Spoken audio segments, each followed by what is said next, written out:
যশোরের যশ খেজুরের রস, এখানকার রস ও গুড়ের সুখ্যাতি রয়েছে দেশ জুড়ে।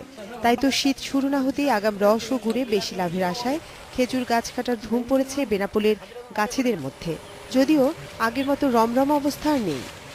মৌসুমে গাছ তুলছে, ধরেন গাছ তুলছে আগাম করে, চাষিরও কিছু উন্নতি হবে, শীত হবে, গুড় বেশি হবে। তবে বেনাপোলের রামচন্দ্রপুর, নাভারণ, কায়বা, উলাশী ও জিরেনগাছা পল্লীতে পতিত জমি ও রাস্তার পাশে বাণিজ্যিকভাবে শুরু হয়েছে খেজুর গাছের চাষ। এই শরতের শুরুতেই চাষিরা খেজুর গাছের পরিচর্যা করতে ব্যস্ত হয়েছেন। খেজুর গাছের রস অত্যন্ত লাভজনক। প্রতি কেজি খেজুরের গুড় 100 থেকে 120 টাকায় বিক্রি হয়। আমাদের শাসায় উপজেলায় বিগত 3 থেকে 4 বছরে খেজুর গাছের সংখ্যা দ্বিগুণ বৃদ্ধি পেয়েছে।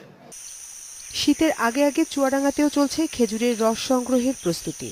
দা, দড়ি আর মাটির ভার কেনা বা গাছ পরিচর্যায় ব্যস্ত সময় পার করছেন গাছিরা।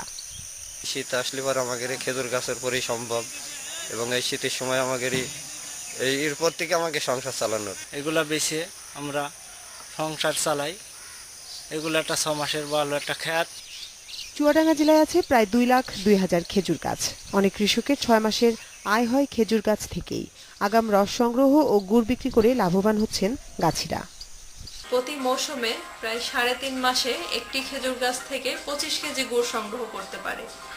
এজন্য কৃষকরা খেজুর চাষের দিকে ঝুঁকছে। আমাদের চুয়াডাঙ্গা সদর উপজেলায় আপাতত 85,000 হেক্টর এলাকাতে খেজুর চাষ হচ্ছে।